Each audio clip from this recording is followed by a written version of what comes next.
All right, we are back and we're doing it again. And this time we're wrapping up week 2 for the 5A, 6A, 4A. I know I did that out of order, but that's okay. Um, a lot of games, a lot of interesting things, some upsets, some predictables. What do you do? Your locks, your your good game. Oh, the locks, the upsets, and the game of the week. Yeah. So hey, Favorite game look, of the week. there was places that you can't deny. It was good stuff going on. Some good games. Any of them like well, we didn't get to go to any of the games, but I was doing a little wrap up thing on my end. I know you kind of ran into a little situation, but you're off right now at Kansas, doing getting ready for the game out there. You're doing which one? The Kansas City Chiefs against who? Atlanta? Is that what you said? Philadelphia, Oh, Philadelphia Philadelphia. My Eagles. bad. Okay. All right. So, So how's against Kansas, man? Well, you know what? Actually, I'm on the Missouri side of Kansas Oh, City, so okay. All it's been going good. Just been getting everything set up as far as the pregame show goes. So, you know, gonna do the setups for Terry Bradshaw, Howie Long, and their crew. Gronk, I think, is gonna be there. But yeah, it's been going good so far. Just ended up having dinner at a famous barbecue spot, Joe's KC Barbecue. So on point. If you ever come to Kansas City, definitely a must try there. But it's been good, man. Good weather. Actually, rained half of the day today. So, but just like Arizona, after it stops raining, man, it just that sun came out and it just got hot. humid. So, but yeah, humid. So I don't know. I can't get away from it, man. Last month, I was out in the south. I think I was in Miami, then went over to Atlanta. Atlanta, Yeah. and then Bristol, Tennessee, for that Speedway Classic in baseball. And now I'm out here, man, where just like that humidity want to escape me, and then I go home and it's even hotter out there. I know your skin's looking beautiful. You're like, great job, Big Daddy. Oh. Damn, way to be. anyway, anyways, eh, so it's cool like that. That's why, unfortunately, sometimes we're not able to make certain games or do certain things. But we've been trying to lock these shows and make sure that we're bringing the content that we need to. Trying to do 2 shows a week at least minimum. So that's the plus on that end of it all. But this, like we always do, we do a little wrap up of the games that we got to do and check out. Drop some little stat leaders for you on here as well as just kind of recap the weekend. We're gonna jump into this and we're gonna try. I know everybody that there's a lot of games that we always cover and stuff like that. So we're gonna try and get through this as quick as possible. But we want to make sure that we're covering and taking care of our teams to the fullest. This is gonna be once again your 6A, 5A, 4A wrap up, and let's get into it right here. We're gonna start off with Salpointe playing Tucson High. Salpointe goes 30-7 over the Tucson High, leaving Tucson High at an 0-2 start for their season, while Salpointe kind of goes back to their old days of 2-0. We're gonna touch base once again on our stat leaders. Go ahead and give me some of these that you like. Oh, you know what? For South Point Catholic, you had Chris Cheney. Man, he was doing it all on the ground. 19 carries for 217 yards and 1 touchdown. Elon Dion, 8 carries, 40 yards. Also picked up a couple touchdowns on the night. But if you jump over to Tucson, I mean, offensively, it wasn't a bad night. Derek Mesa went 25 for 41, 300 yards, 2 touchdowns. Did have 2 interceptions. Could have been a big impact in the game there. And then, Malachi he Odzi, I believe Cunningham had 5 receptions for 89 yards and 2 touchdowns, and of course Ezra Spivey had a great night, 4 receptions for 58 yards and averaging 14 and a half yards per reception. So overall, I mean, I think this is the one we kind of expected in the way it finished, but I'm hoping Tucson, like I said, they got a good aerial attack, just got to produce the wins now. And I think, that they're still on the right track. Played 2 tough teams. I don't see them going away easy against any opponent, but just happen to take on two of Tucson's best teams there. All right, next game here, the team that Mountain View actually, Tucson High actually played last week. Mountain View. Mountain View plays Trevor Brown, and then they shut out Trevor Brown 36-0. Mountain View goes 2-0, leaving the Bruins at a 0-2 start. So go ahead, give us some of the our stat leaders from Southern Arizona guys here. Yeah, as you can see, wasn't much through the air for the Mountain Lions. Didn't really need it. Drake Davis was doing it all on the ground. 15 carries, 153 yards, and 4 touchdowns. Dennis Davis on the defensive side had 5 tackles, 3 tackles for loss, and 1 sack. So overall, I think it's a collective win. You get the shutout there against the Bruins. So I think for the Mountain Lions, you're happy to have 2 wins in 2 non-region games, and you know what? I think they're a team that's definitely going to fight for that region championship as it goes along. Because we saw them against Tucson, a very competitive, tough team who will fight to the end. So looking forward to what they do next week. As far as Trevor G. Brown, I think it might be their second shutout of the season. So being scoreless, I think they played Canyon de Oro last week, and it's just been going in the wrong direction for them. So we'll see what they can do next week as well. Right on. Then we have the Empire versus Maricopa game.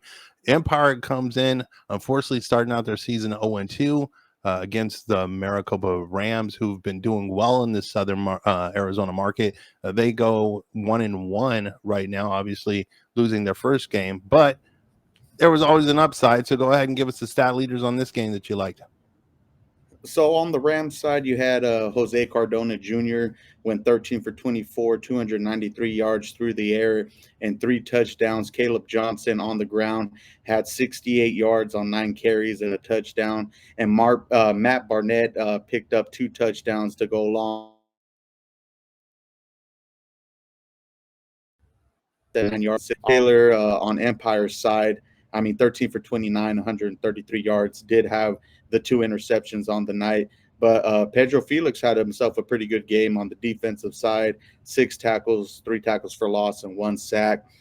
I think as far as Empire goes, I think every week they just got to be competitive and keep things close, and they might be able to sneak out a couple of wins. But as of right now, it's not looking good for them. But for Maricopa, I think they're a team that we kind of said could be a sneaky one in that 5A Southern region. All right, our next game here, Desert View versus Sahuaro. This was a game that we thought was going to be closer, but unfortunately, it didn't come out that way. The Desert View looks pretty dominant right here, 45-7 over the Cougars. There were some good things coming out of this one too. Some of our stat leaders, I'll let you kind of run that one down. But less lucky, we both picked the Jaguars on this one. Oh yeah, you knew better this week that Desert View they were going to be coming to play. Andrew Godoy, he went 6 for 9 for 82 yards and 1 touchdown. Jaylee Abraham had 9 carries for 160 yards and 4 touchdowns. So he was that workhorse on the offensive end. And then Fernando Soto had 5 receptions for 111 yards and 1 touchdown. You jump over to Sahuaro. Trevor Egerton, he still had a pretty decent day, 16 for 22, 126 yards. Did have an interception and no touchdown passes. And then Julian Perez, 15 carries for 50 yards and had the lone touchdown for Sahuaro. So, yeah, I don't know. When we look at Desert View, they just made the 5A Sonoran pretty interesting there. So, excuse me, the 5A Southern. Yeah, funny how they changed it around on us, so I can understand. Yeah. Here's one too. We had a Canyon View versus Marana. This was another one that was supposed to be pretty exciting around here in the old Pueblo, but it looks like the Canyon View just kind of didn't show up until later on in the game. The score was 29-42 as our Tigers go 1-1 as well as they do. So go ahead and give us some of the stats of our Tigers over here that were looking pretty good. Yeah, you had Colton Meyer go 28 for 42, 328 yards and 4 touchdowns. Jackson Sharp, 6 receptions for 42 yards, had 3 of those 4 touchdowns. And then, of course, Sean Roebuck, five receptions for 99 yards, and also had a rushing touchdown on the ground. So big day for Marana, put up a lot of points, and you have to do that against a team like Canyon View. You look at the defensive side for Marana, they did have Brad Scott throw three interceptions. So I'm sure that was very impactful in the game and made things swing in Marana's favor. Right. And the next game here we had was Pueblo versus Sunnyside. No stats posted up by Pueblo on this game. But we do have Sunnyside, who actually was the victor of it. We expected this to probably be a little better game than it was. The upset, not necessarily even an upset, just strong display coming out from Sunnyside for this one here. They go 2-0 in their region as well, or actually for their season. So give us some of the stats that we do have from some of our players there over there at the desert at Sunnyside. My bad. And so, as you see, I forgot to put the last name, but Raymond went 5 for 9, 103 yards, two touchdowns through the air. Aaron Fontes, 12 carries, 99 yards, and a rushing touchdown. And Gio Leva, three receptions, 64 yards, and caught both of those passing touchdowns for the Blue Devils. And we got to start doing bringing out the rankings for these regions, because I think there's a couple of still undefeated teams there in that 5A Southern, so Yeah, it's making for good football for them. yeah, definitely. The next game that comes up here is Ironwood Ridge versus Campo Verde. We knew that this was going to be one of those games that was going to kind of be strong in Campo Verde's direction. They go 1-1 on their season, leaving the Nighthawks 0-2. There was some good things that showed up. Just it wasn't a great thing for the Nighthawks. Go ahead and give us a little wrap up on them, though. Yeah, Maximus Harder, 6 for 10, 111 yards, one touchdown. Zarin Robbins, three receptions, 42 yards, and one touchdown. And Colby Roundtree had two receptions for 36 yards. You look at the score difference. I think for Ironwood Ridge going forward, there's going to have to be a little bit more of that offensive production. You can't just get by, especially if your defense is giving up a lot of points. You got to be able to match that with some offense as well. So I'm hoping that they can get their offense going and put up a little bit more points to probably get a couple wins. But we'll definitely see. It was definitely a tough start for Ironwood Ridge these first two games. This next game here was, hey, I picked them. I picked Nogales. This is one of those good rivalries, that 19th Street Highway rivalry. Um, Nogales versus Rico. Nogales comes up strong. They go 38-18. So they're 2-0 this season, kicking it off that way, while the Hawks go and they fall to an 0-2 season. But like every game, we can find the bright side. Go ahead and give us some of the stat leaders on this one. Well, how about I throw a little statistic at you? First time Nogales has started the season off 2-0 since 2021. So kudos to them for that big accomplishment for that program. Philip Guijada Jr., 12 for 16, 202 yards, two touchdowns, and the lone interception. Ricardo Sanchez, 15 carries, 84 yards, and two touchdowns on the night. And Javier Ocampo on the defense, 11 tackles, one tackle for loss, and one interception. As far as Rio Rico goes, Sebastian Castro went 9 for 17, 115 or 55 yards and two touchdowns. Did have two interceptions to go along with it. Avio Yanes, 13 carries, 125 yards, and one touchdown. And Aldo Santos, three receptions, 87 yards, and the two touchdowns through the air.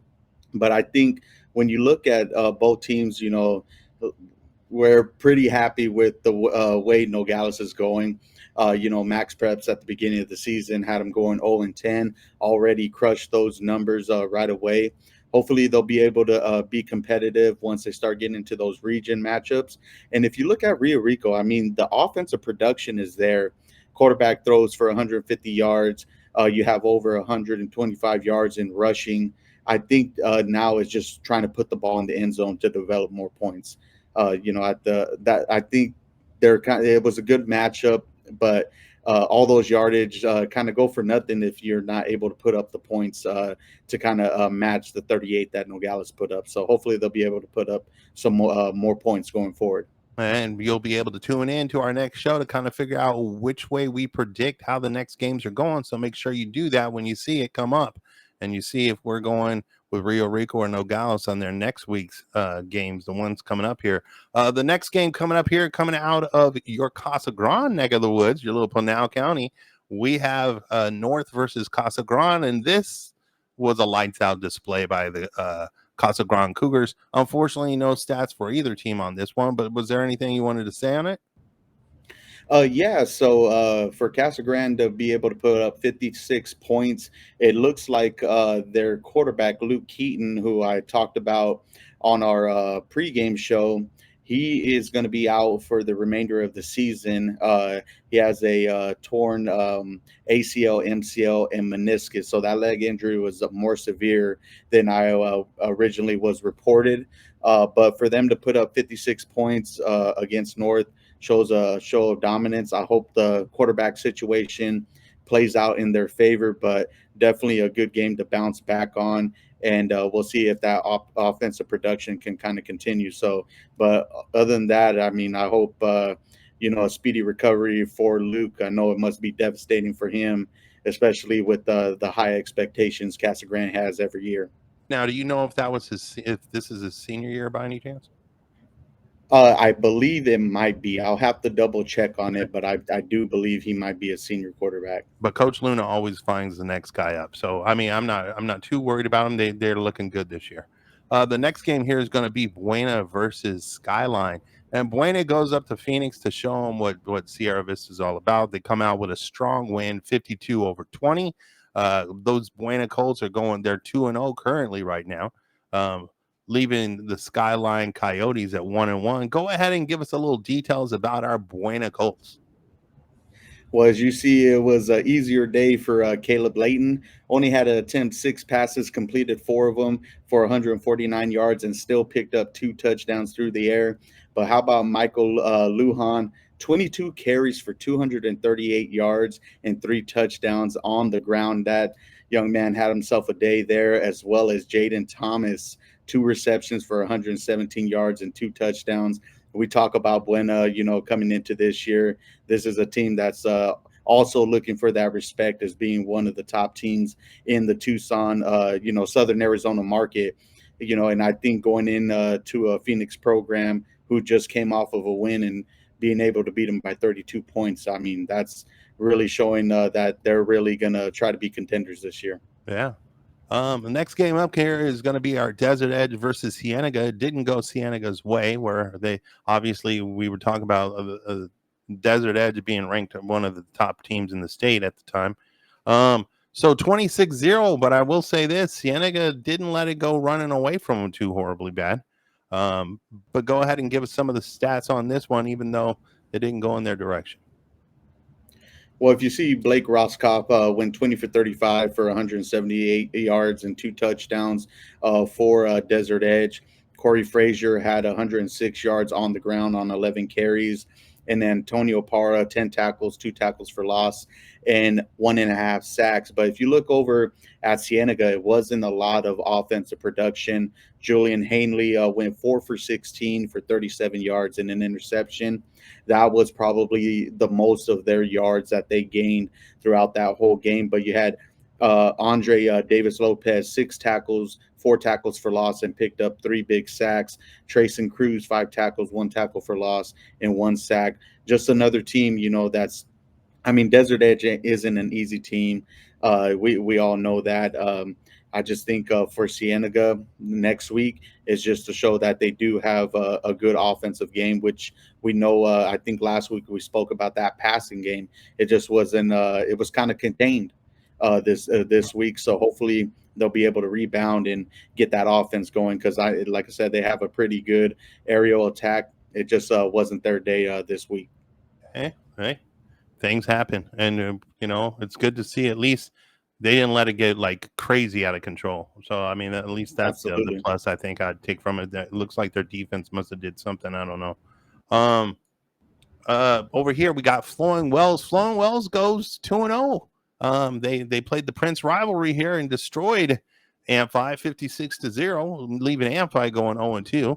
Amphi didn't post up any stats or anything like that, so we can't give any shout outs to any of the compliments or bonuses. It's all blemish on that side for that most part. But go ahead and tell us some of the stuff for Flowing Wells. What's going on here? Hey, you know what? Flowing Wells, another 2-0 5A team here. Jaden Simmons had 12 carries for 111 yards and 2 touchdowns. Alfredo Guzman, 5 carries for 70 yards and 1 touchdown. And then, excuse me, then we also had another touchdown by Benicio. So overall, man, I think you got to be happy for where the way Flowing Wells is going. 2-0. I can't. I wish I looked up this one as well. The last time they started the season off 2-0, but another dominant win against a 4A program. So hopefully they'll be able to keep that thing going. It looks like, I mean, and just looking at the schedule for Flowing Wells, looks like they could have a good start at their season until they kind of get into the thick of it of their own region. So this could be a good look for them. I mean, they do have one of they have a schedule that I'd probably like to see maybe in the future change a little bit. But Flowing Wells is doing well. They're doing good. I like it. Good stuff going on here, man. The next game here is Mica Mountain. They played CDO. The 4A returning champs destroy the current 5A team that moved up from 4A from their championship run, 37-7. Uh, Mica Mountain goes 2-0 on here, where CDO remains 1-1 at this point in time. But there's been a couple of stat leaders here. I know they're up on the stat leaderboard. Go ahead and give me some of the good points here. Well, I know I said that Canyon de Oro could have been there for the upset. I was completely wrong on that, so I can own up to that one. Micah Mountain did their thing for another week. Even though I picked them, I was just like, you know what? I was hoping for a better game than this, and Michael Mountain just shows why they're one of the best in 4A. Jaden Chris, 9 for 13, 97 yards and 1 touchdown.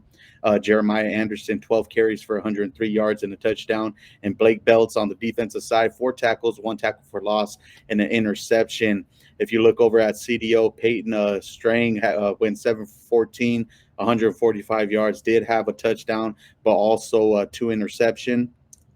Brendan Lawrence, 8 carries for 72 yards, and Cody Mill, 7 tackles, 2 tackles for loss, and 2 sacks. So, yeah, completely wrong on this one as far as the competitiveness of it.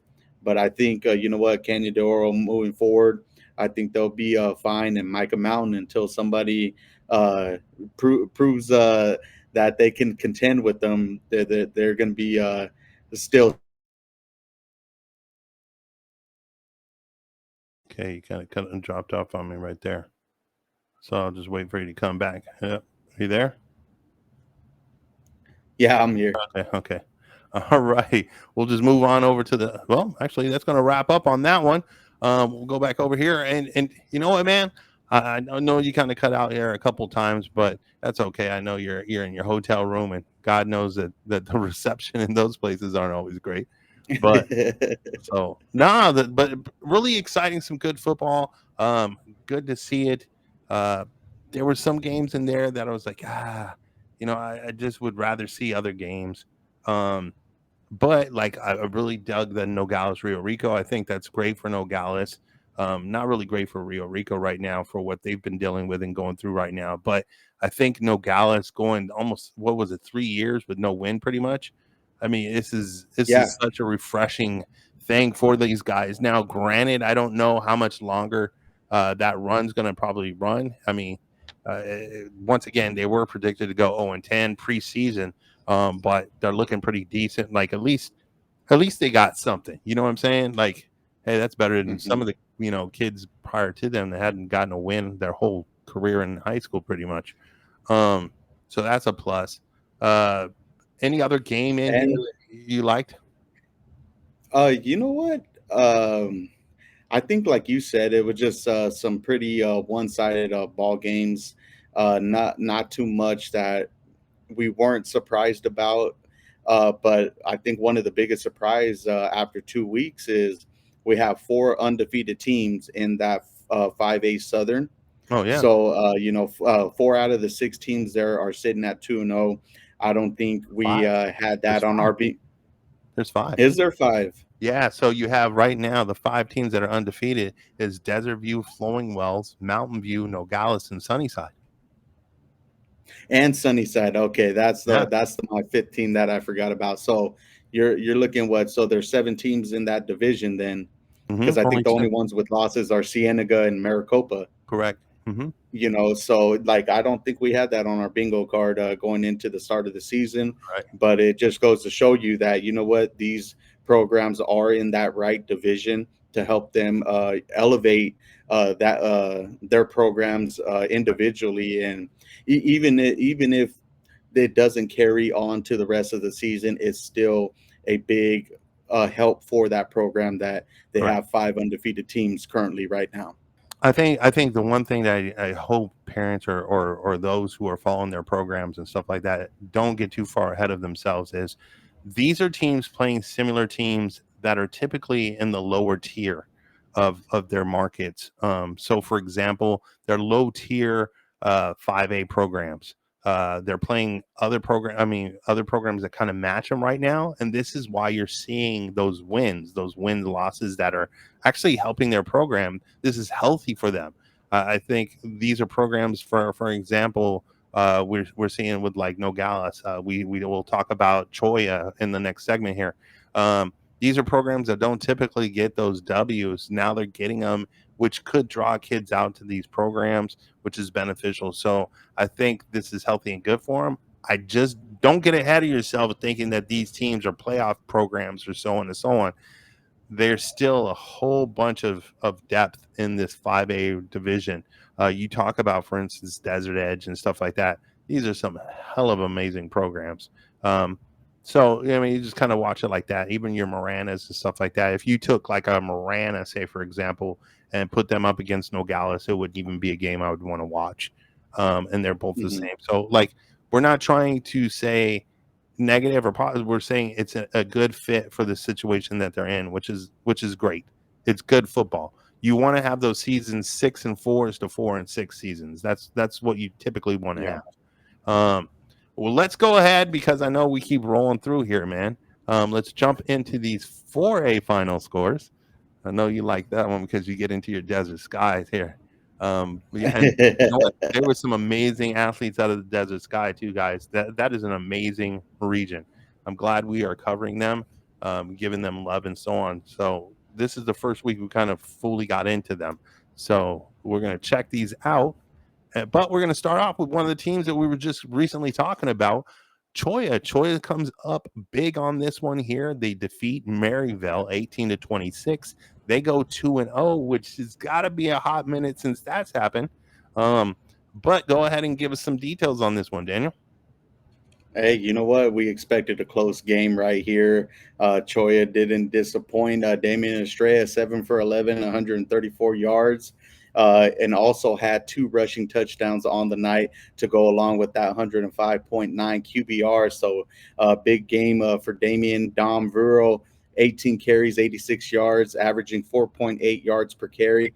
And Jeremiah Alvarez, 6 carries for 14 yards and 2 touchdowns as well. So a big production on the ground for Cholla. I think that's the biggest difference here against Maryville. We know what the Twins are doing out there coaching at Maryville, but I'm glad both teams came to play. It was a hard-fought battle, and I'm glad Cholla was able to pick up the victory on that one.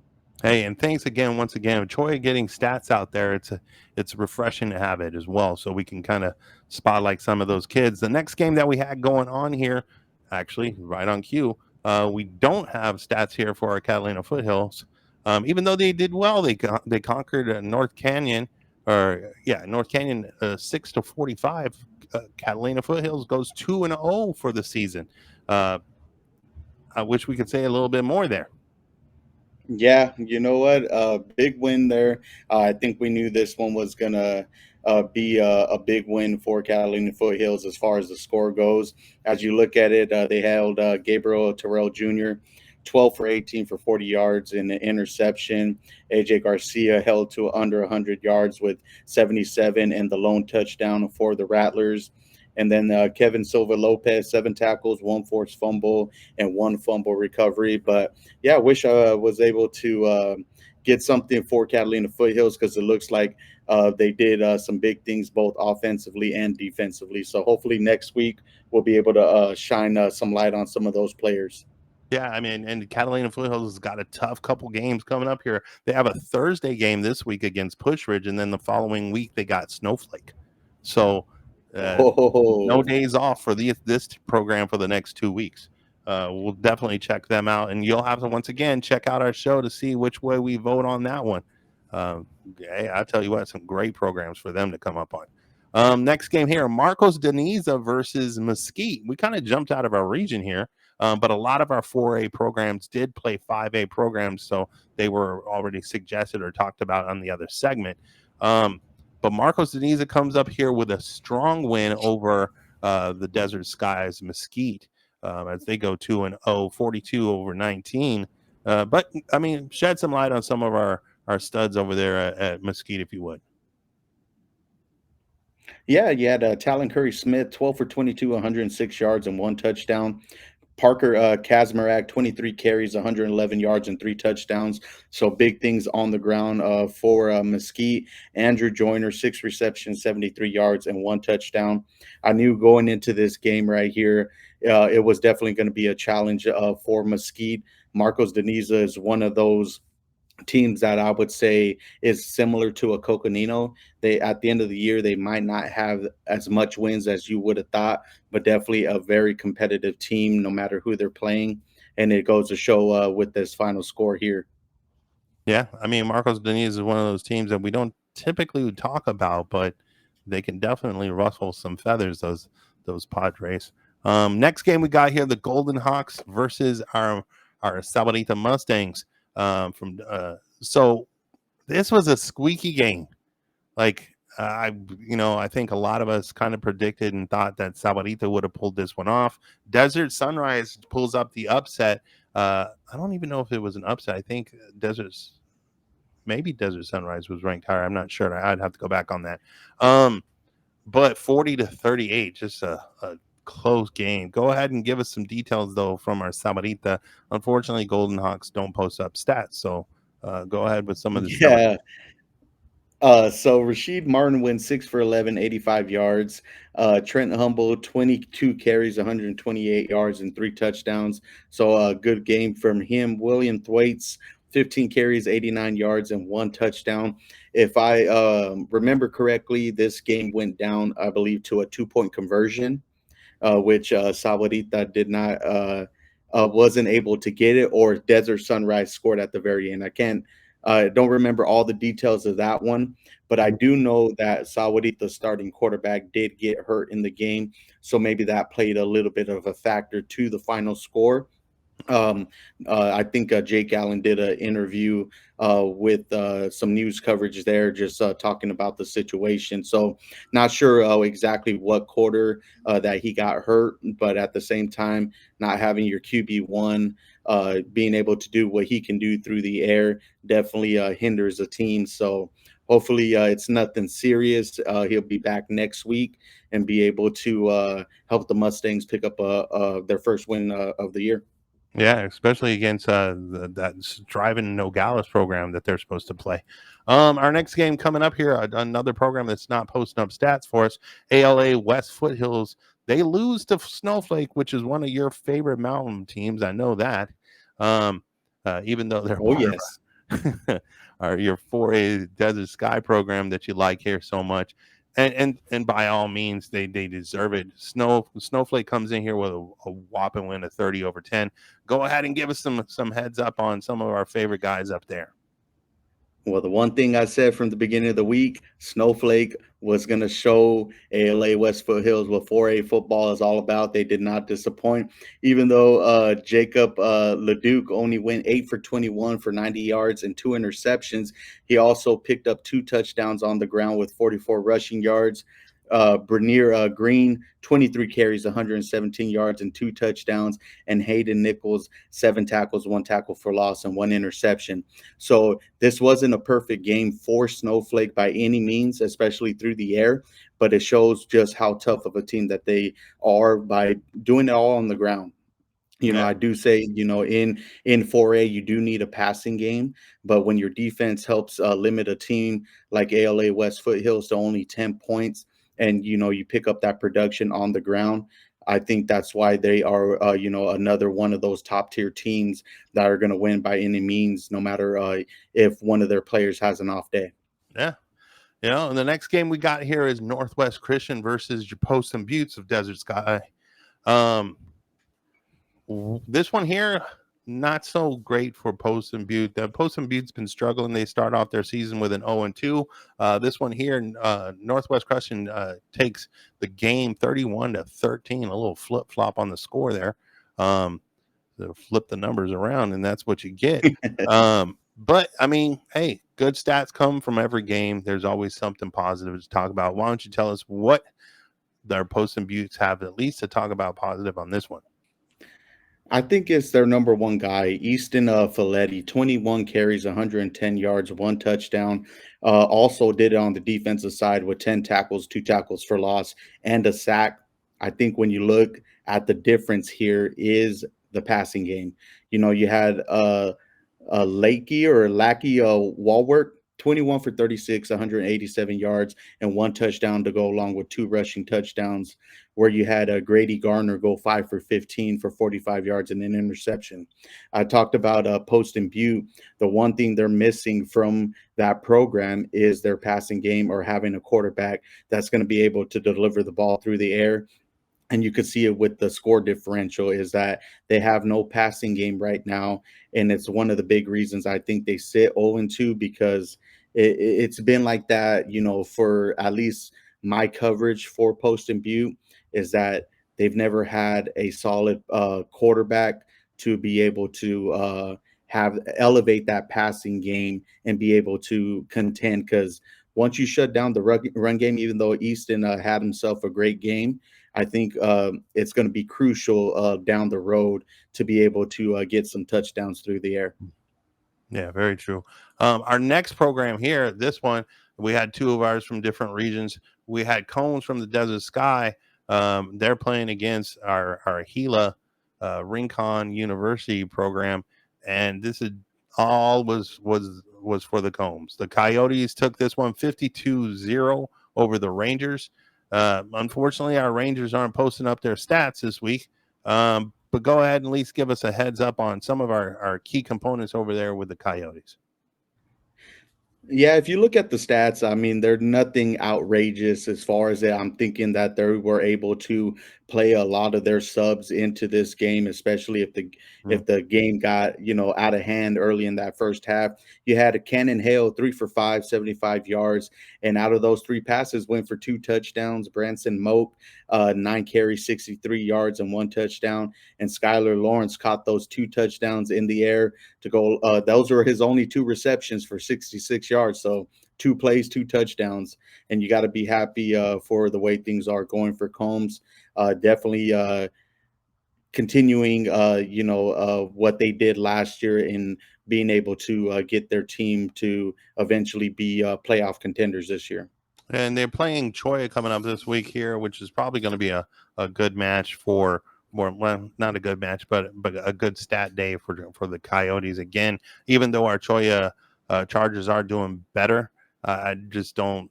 I'd probably predict that I'm probably going to lean towards the Comb direction on that one. I mean, you're right on the stat leading aspect of this all. I talked about it, I think, on our last show, where I talk about these programs that come in that they just shouldn't match up on some of these games, and these players, they wind up having sit down after the first couple quarters, if that, and that's why you don't see the stats kind of going crazy, because the coaches, obviously, they understand the circumstances and the situations. So I don't know if it's a win for anybody when it comes to a game like that. But we'll chop right into our next game here, Arcadia, which was a different kind of game. Arcadia playing Camelback. Arcadia goes 2-0 with a 31 victory over 28 on the Spartan side of things. So this was a much closer game, obviously, than the one we were just talking about.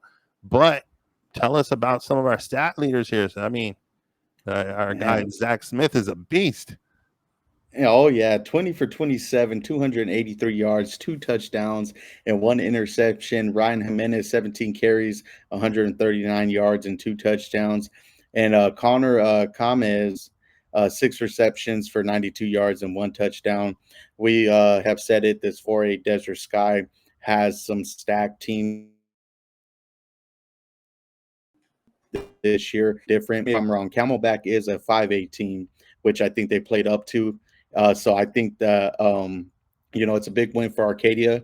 Definitely a close matchup. Would have loved to seen a link to that game because I'm sure it definitely went down to the wire. But nonetheless, I didn't expect anything different from this result, and Arcadia is going to be one of those other top teams there that can definitely push those snowflakes or Mica Mountain to the limit. Another one of the close games that we had for this week. This one was a Thursday game, and I think all eyes were on it as Walden Grove just falls shy of Eastmark 16-13. Walden Groves goes to 1-1. Eastmark goes 2-0. I think going into this game, if I remember, Eastmark was actually predicted to win. So if I remember off of Max Preps, I do think they were predicted to win. I think a lot of us were thinking that Walden Grove might upset them, but it didn't quite happen. It was a close game either way. Real battle back and forth. But go ahead and tell us a little bit more about that. Yeah, Gage Abelos, 11 for 20, 121 yards, two interceptions. Sebastian Gallardo had a big game last week. He was held to no touchdowns, but had 15 carries for 66 yards. And Dominic Sanchez, 10 tackles, three tackles for loss, and three sacks to go along with one interception. So he was definitely keeping Walden Grove in this matchup. I think when we kind of tuned into this game, it went down to the very last possessions. And I think when you look at it all, it's going to be the turnovers, that ended up hurting Walden Grove in the end. They did have an opportunity to try to drive down, for to at least get in field goal range, but just wasn't, kind of ran out of time. But I'm not disappointed in this result. Would have loved to spin big for their 4A Keno region to win this matchup. But at the end of the day, it was a very competitive ball game. I mean, once again, your Desert Sky region that we've discussed here a couple of times, a very good program. I mean, both of these programs, the Keno and Desert Sky, are two regions that you kind of sit there and go, yeah, the winner of the 4A is probably going to come out of one of these regions. I think we can easily say that. At least I think so. Uh, Oh now yeah, for sure. now we still got another. This was one of the matchups that we talked about that was really in need for Douglas, and it's nice to see that Douglas does get the W over Bisbee on this one. We said that it was needed really bad. Douglas gets the 25-0 win over Bisbee, gets the pick, um, and Hmm. let's go ahead and talk about it, man. Oh well, I said Douglas was my heavy favorites in this one. We'll start off with them. Ivan Higuera, 7 for 12, 110 yards, one touchdown, one interception on the ground for 14 carries, 142 yards, and two rushing touchdowns. And then Michael Pearson had four tackles, two tackles for loss, and two sacks.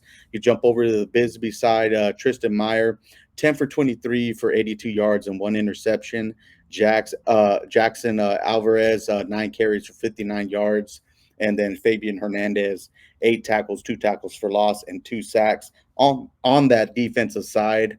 But I think when I made that prediction, I thought that Douglas would have this one pretty easily. It definitely showed in the score, and you know what? I I'm glad they were able to pick up the victory there. But I think when me and you kind of looked at it, we were on opposite ends. You had it more of a closer matchup where I was like, you know what? I still haven't seen enough from Bisbee to sit there and say they can be Right. competitive this year, at least not yet. but I will say this: I'm loving my man Fabian Hernandez doing his thing over the eight tackles, like you had mentioned, and 2 for sacks. At least there's a bright side here. It looks like their offense just needs to kind of get it together. But other than that, I don't know if I lost you. Like I know you've been dipping out here and there, so there you are. I see you. Good games. Are you there? Can you hear me? Yeah. Oh, okay.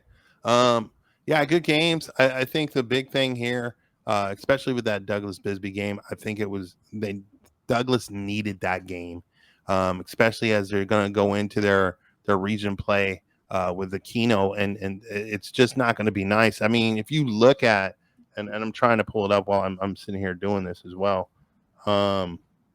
Like Douglas. So they have Empire. That should be they have a little spot here that could be a positive for Douglas here. Empire, Rio Rico's coming up.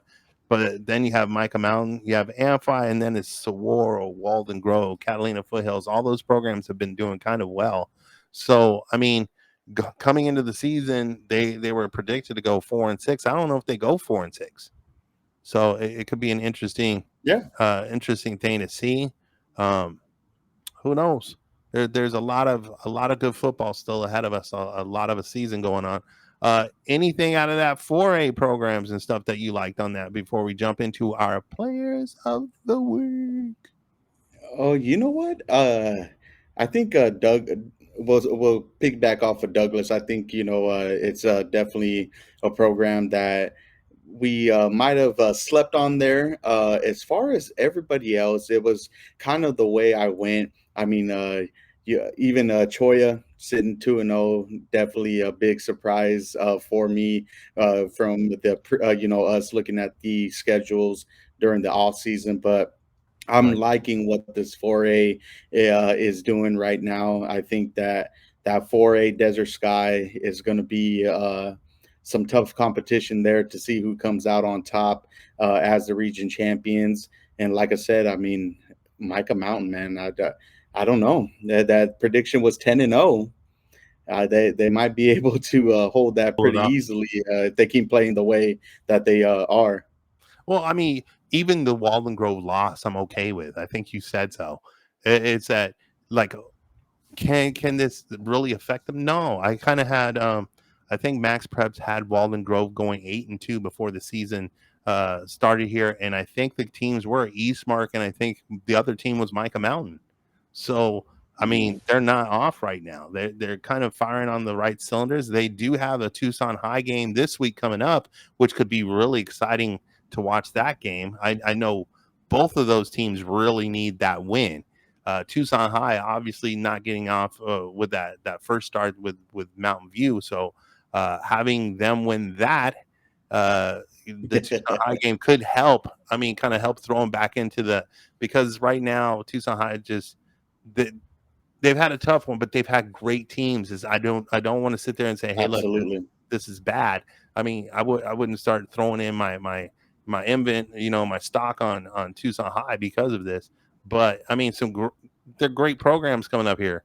Good matches. Like I wouldn't jump the ship yet. But our next segment coming up here that you love and you like to jump into it and show some love. I'm gonna hold That's the on here. one. The player of the week. Now you're coming out with the sound effects, huh? All right, that was There stupid. we go. It is what it I is. like it. Maybe I should pull my mix board closer, so I could do weird stuff on a regular fly. But whatever. Anyways, we're gonna jump into it. Player of the week. We're gonna start off with our 6A team, and then we'll just kind of jump down. We got our 6A, 5A, and 4A, and we're gonna start off. And these are the ones my man Daniel picked. Here you go. 6A. Go All ahead. right. Let's go. Let's have Chris Cheney, man. We'll recap his stats. Junior running back for Salpointe Catholic, 19 carries, 217 yards, and 1 touchdown, averaging 11.4 yards per carry. Currently ranking second in 6A for rushing yards with 257. He's leading the team in rushing and second on the team in touchdowns. But how about averaging 128.5 yards per game? through 2 games. I think if you have that workload from your run game, this team will definitely go far. So look out for Chris Chaney going forward. Definitely a hard runner there. All right. And then coming up with our 5A1. Here you go. Hey man, Buena had themselves a day against Skyline, and it was all because of Mr. Michael Lujan, 22 carries, 238 yards, to go along with 3 touchdowns, averaging 10.8 yards per carry. Currently ranking 23rd in Arizona for rushing with 304, ranks fourth in 5A for rushing yards, and ranks third in 5A for total points with 18. And another dude that's averaging a lot of yards on the ground, averaging 152 yards per game. So, like I said, man, running is key. If you can add the pass game to go along with it, that's what makes Buena so tough. They got an overall offensive game, and it all starts off with Mr. Michael Lujan, senior running back for Buena. Right on. And then our 4A. Man, you know what? I got to go back. All right, you just dropped out. Let me know. I'm going to let you know when you come back in because I can't hear you right now.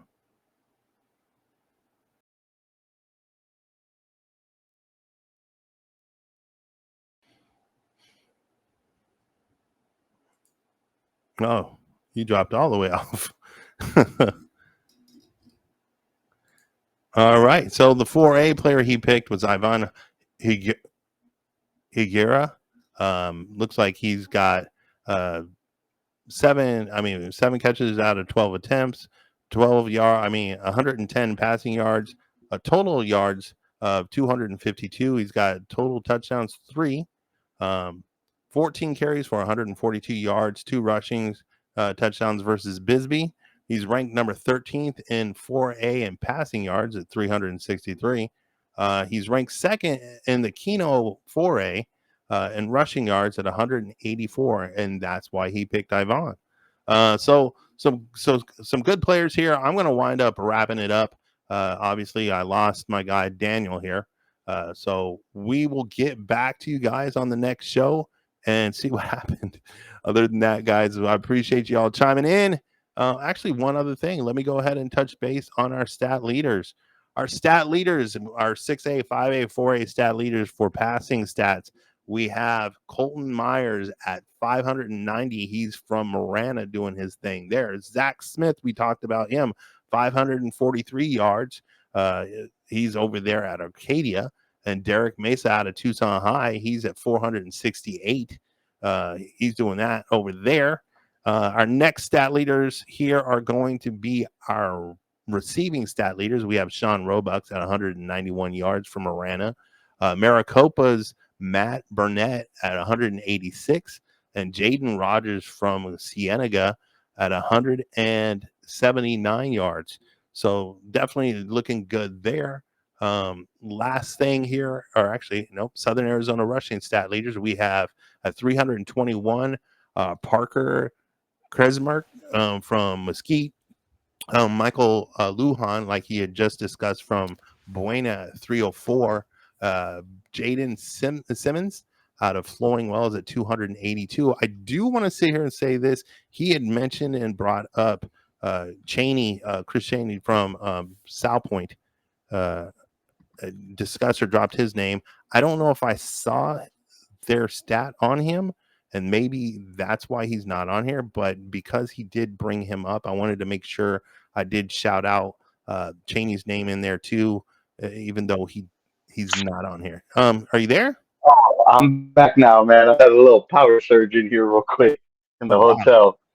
Hey, Yeah, so oh wow, do me a favor real quick because I'm over here on the stat leaders right in the moment. What was uh-huh. Chaney's stats? Just as a So he what's his overall? so to, 257 yards. 257 yards. Okay, because I don't have him Mm. on my stat leader. I don't know why I didn't see him, or if it was posted at the time, or what the case was. But I did want to give him a shout and also some praise for what he's done on that. And the last stat leads here we have is our tacklers. We have Cooper Kraus, obviously number one at 32 from Buena. Chris Giego from Balling. huh? I said he's balling. Yeah, Chris Giego. Or are you talking about Cooper Kraus? Yeah. Both are doing well. We got 26 Yeah. tackles from Chris Gallego from Sunnyside, as well as Jeffrey Smith the third from Marana, 24 tackles. A lot of there's obviously more than 20 on this list. I had a whole bunch of 17s. I wanted to make sure we added and showed some love to those guys as well. But yeah, I don't know if you're going to be on this when I pull it up. There you go. Hey, there he is. I'm back. Sorry about that. All I know is I was sitting there and you were all talking, and I was like, "Oh, he disappeared, man. He's just gone." I Oh didn't know where man, you. I wait. was You like, know what? But before, yeah, I was gonna say Ivan, but he had himself a game. That's why I had to give it to him. Not only did he do it through the air, also did it on the ground. Big game, bringing the pick back home for Douglas. So yeah, I think that's why I ended up picking him. I mean, that 4A division is so hard to pick. right, Is they have so many talented people out there, so many talented players, but I think overall, when he did it through the air on the ground is definitely one where it's like, you know what, I got to show him some love, not only for that performance, but also it's right. In the way they shut out Bisbee. He definitely was a big part of that. right, and I'll tell you what. I mean, you've picked guys like you'd mentioned. Just a quick show through here. Um, Obviously with Chris Cheney here, you talk about your other guy here, Michael Lujan, and then even our 4A Ivan Higuera. Like you had mentioned, these are some strong athletes. I mean, and one thing I know that you try to do on this segment, and a lot of people don't know that this is a lot of mostly your show. Like on Tuesdays or whatever days we're doing this, the wrap up shows where you like to do the stats and everything like that. You pick the players, you do a lot of things like that, and so you're getting to know some of these kids in our program, and that's kind of why I really like the fact that you kind of jumped in to take over this kind of segment or whatnot. Um, Mhm. I think seeing all the diversity of how many kids or how many programs we have from the Desert Sky all the way down to the Gila to Keno, all the way through obviously even Salpointe and so on, just to kind of recap on all these different kind of kids and the talent that we possess in Southern Arizona. It's great. I'm glad you're doing that, and I'm glad we're getting a lot of kids names shouted out there. And I think it's great that it's not always the same programs where like you've done Cholla, you've done Douglas, South Point. Like it doesn't always have to be a key program for you to get a mention on our show. I think it's cool that like it's just doing your success and having your coaches out there provide the information for us to find you and at least then make the Mhm. choices. So I think that's key. Yeah. Um, Anything else you want to touch base on? Because like pretty much, brother man, we're good. Like I You know what? Uh, I think just be ready for 3A and 2A coming up here.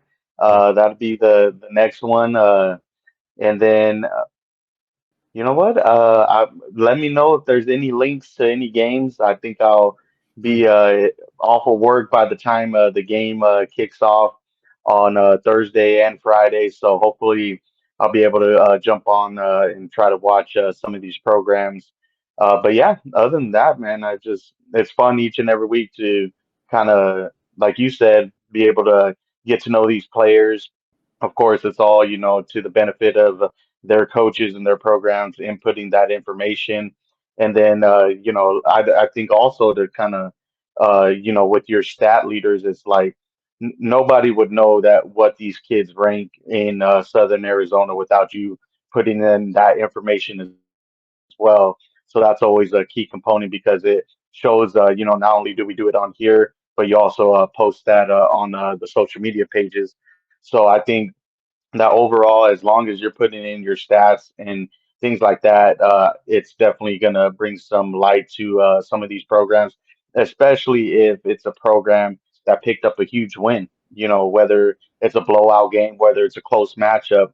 how are we going to be able to acknowledge these players on, what they're doing out there? And even at times, I know some coaches, they tend to put in stats when they win, and they don't put them in when they lose. And it's like, that's not what it's about, because I think, like you said, we pick, it's not a win or lose type of thing, or the best performance. It's who was a big contributor to their programs, successes, whether it's a win or a loss. Because Right. I think we also picked a kid out of Cienega, a quarterback there who had a big game, and so overall, just I would just recommend those Stats. who do watch this, it's like just put in the stats, regardless of what the outcome is. I think we give all those programs a lot of time to be able to put them in, and for us to be able to evaluate what they did the previous weeks,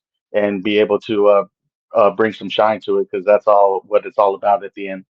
Well, I think what people also have to understand is that we take these images and we post them, like you said, on Twitter and whatnot. Or if somebody just checks out our show, like we're talking about these kids, we're mentioning them, we're name dropping. Guys, get your Twitter up. Coaches obviously get the stats and everything. Like we'll put your Twitter eventually on our stat leaders. If you go and I'm going to just show it real quick here. Like here, there, see where it says NA over to the far end where it says Twitter. I will be putting these kids' Twitters on those. That way, college coaches can actually find these kids, or at least, hey, look at this. It's coming out. We do post this up on our social media pages for a lot of people to see.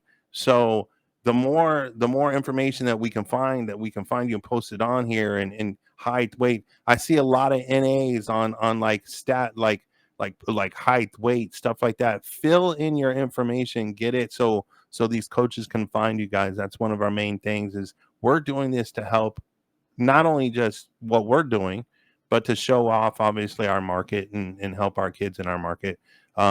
Once again, my man's taking time out of his night right here. He's all the way out in Missouri, Kansas City, Missouri, getting ready to do the Eagles and Kansas game, and he's breaking his time, so I appreciate what he's doing and whatnot.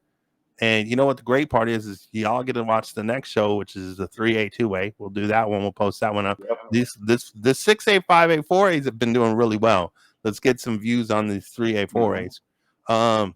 And then we get to do Oh our yeah. whole pregame thing too. So I'll be over at I think I'm going to the Push Ridge Catalina Foothill game. I think Oh, I'm that's doing gonna that be a good one. Thursday. That's going to be a good one. We'll see how that goes. I'm gonna probably be predicting. I'm gonna say it now. I'll probably be predicting Push Ridge on this one, but could be upset. You never know. But other than that, brother man, anything else you want to send these people off with? Hey, you know what? Let's go have a good game, man. I mean, you see what these teams have been doing. Go out and show them support, because you know what? At the end of the day, it's a lot of fun to go out there and watch some football, whether it's Thursday, Friday, or Saturday. Go, take some time out of your day to even jump on the links that these schools provide, because in the end, we're us as a community are going to be the only ones to get these kids' names out there. So we can't do it without you guys. But go out there and support them, because I mean, the energy at some of these games have been unreal, and I'm liking that more programs are starting to get, packing the stands, and I Right. think that's all them kids love. It definitely brings a different level to the game.